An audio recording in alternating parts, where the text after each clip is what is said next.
Alors, bonsoir, professeur Stéphanie, et voici devant vous pour présenter la vidéo à l'intention de nouveaux employés et de stagiaires au sujet des mauvais traitements et de la négligence ainsi que des facteurs de risque. Vous allez faire de recherche de concepts suivants.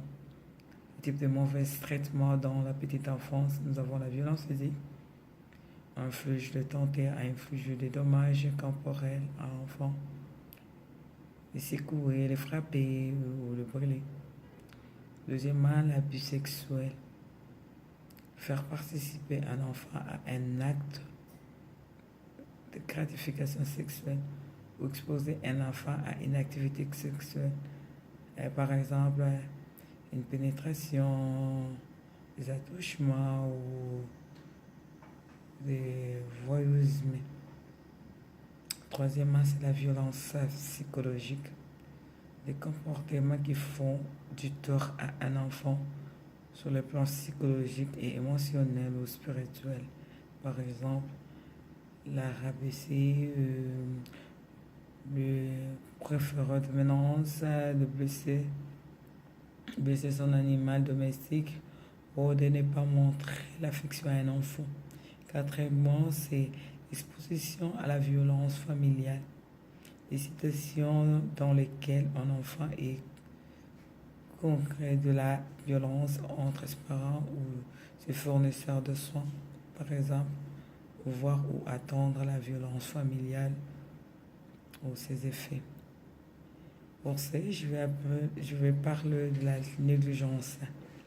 Des situations dans lesquelles les enfants ont subi des torts ou ont couru de risques de subir de torts parce que le fournisseur de soins a négligé son pouvoir à leurs besoins ou de protéger, ou le protéger plutôt.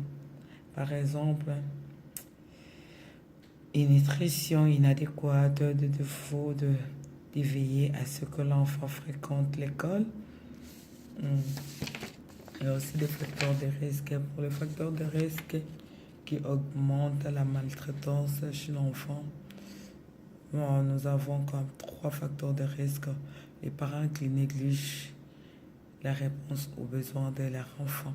Par exemple, les parents qui ont été eux-mêmes négligés, abusés sexuellement, physiquement, ou avaient subi des mauvais traitements psychologiques par le manque ou de grandes carences d'affection. Deuxièmement, les conditions socio-économiques. Les négligences sont souvent liées aux conditions de faible revenu de la famille provenant d'un emploi parfois précaire, des assurances d'emploi ou des aides sociales. Par exemple, les familles habitent en logement inadéquat dans les communautés ou des quartiers défavorisés. Le déménagement, souvent, les parents sont stressés à raison de leurs faibles ressources et de leurs conditions de vie. Ou encore, en cas de naissance d'un enfant non désiré par le deux partenaires. Troisièmement, nous avons la résilience et la transmission des intergénérationnels. On connaît encore peu de facteurs de résilience et de protection contre les effets de négligence. Il faut éviter de voir chez les enfants négligés que leurs problèmes et leurs difficultés.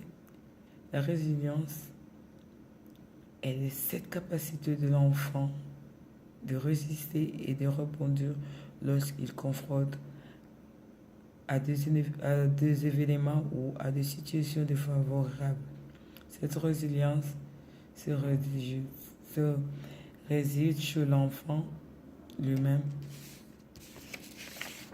L'enfant trouve parfois un appui auprès de personnes, ce qui lui permet de réussir sa vie et de se développer positivement.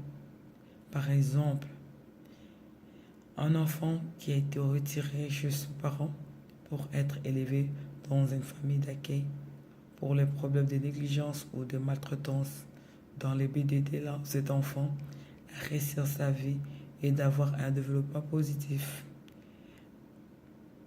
parlant des signes et des indicateurs de la négligence et les explications. Il faut noter que les personnes réagissent différemment au mauvais traitement et à la négligence selon leur personnalité. Exemple, un comportement de retrait par opposition à un comportement agressif et par conséquent, les deux indicateurs qui semblent contradictoires signalant le même type de mauvais traitement. Même nous qui travaillons directement avec les enfants quotidiennement, nous avons des difficultés à repérer les enfants négligés ou maltraités avec certitude parce que les signes ne sont pas parfois répétitifs et c'est difficile à déceler comme signe indicateur. Ce temps-ci, il prend la forme de suspicion, de maltraitance et de négligence. Pour cette raison, je m'en vais vous donner quelques-uns des indicateurs susceptibles de reconnaître chez l'enfant. Oubli de pièces de vêtements importants, par exemple. Un parent peut oublier les pièces importantes de l'enfant. Comme à l'arrivée à la garderie, nous voyons un enfant avec manque de mitaine, avec manque de chapeau. Et il y a aussi d'autres enfants qui sont vêtus d'une façon inappropriée compte tenu des conditions météorologiques. Nous voyons les enfants qui arrivent à la garderie avec des vêtements inadaptés à la saison en cours hivernale. Et aussi à ce qui concerne la taille, il y a d'autres enfants, leur taille et le poids sont bien insuffisants compte tenu de son âge. Ça prouve que l'enfant est sous-alimenté, la nourriture est insuffisante et parfois la nourriture n'est pas équilibrée. L'absence répétée de l'école. Les parents veulent couvrir un dommage causé à l'enfant en fait d'éviter d'intervention de service de l'enfance. De faim persistante. L'enfant ne mange pas à sa faim. Il essaie de confisquer aux autres. Parce que la nourriture qu'il donne à l'enfant, c'est insuffisant. Les faibles estime de soi. L'enfant est renfermé à lui-même et il parle trop peu. Il n'a pas de confiance à lui seul. Une mauvaise odeur corporelle qui est due par manque d'hygiène corporelle. L'enfant ne se lave pas normalement et l'enfant est souvent sale et très peu soigné. La somnolence et la fatigue constante. L'enfant dort tard, il n'a pas assez de temps de repos et il n'y a personne qui surveille l'enfant, qui dit à l'enfant pour le amener au lit, en son lit plutôt. L'enfant vole le dîner des autres enfants parce qu'il en manque à la maison. Et le parent n'achète pas pour lui.